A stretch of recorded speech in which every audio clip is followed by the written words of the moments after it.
Here is what you need to know about taking a TOEFL test at home. When you test at home, you use your own equipment, and you are monitored online by a human proctor. To take the test at home, you will need a desktop or a laptop computer. It can be either a PC or a Mac, a webcam that can be moved to show the proctor the entire room, a microphone, and a speaker. Headsets are not permitted for at-home tests. For more specific details about equipment requirements for your test, visit the TOEFL website.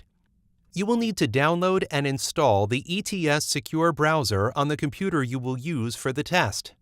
To complete the installation, you must run the file after downloading it.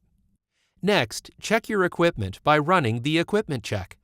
This will confirm that your computer, webcam, microphone, and speaker meet the requirements for the test. Be sure that your room meets the requirements for testing. For the test, you must be in a room alone, preferably at home. Outdoor and public spaces are not permitted. Your computer must be on a desk or table, and you need to sit in a standard chair. The testing area must be clear of all items not approved for use during the test. Once you confirm that your equipment and testing room will meet the requirements for test day, you are ready to register.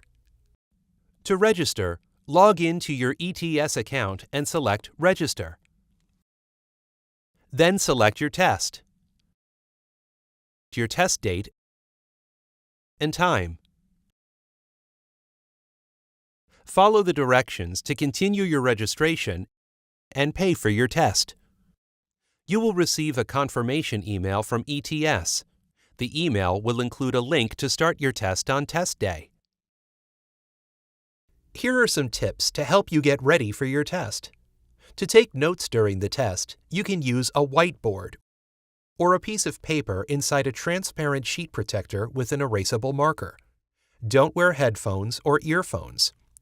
Bring a small mirror or your mobile phone for check-in, and have your ID ready to show the proctor. When it's time for your test, use the link in your confirmation email or in your ETS account to check in and start your test. Be sure to check in within 15 minutes of your scheduled start time. Otherwise, your test will be canceled. When you start your session, the proctor will walk you through the check-in process. You will need to show your ID and show your computer screen using a small mirror or your mobile phone. Then you will use your webcam to show a 360-degree view of the room. During the test, make sure that you can be seen by the proctor at all times. Avoid doing anything that may look suspicious, like talking out loud to yourself or looking away from the screen. At the end of the test, you can view your unofficial reading and listening scores. Then you will have the option to report or cancel your scores. You will receive your official scores a few days after your test in your ETS account. Your scores are valid for 2 years after your test date. Good luck on your TOEFL at-home test.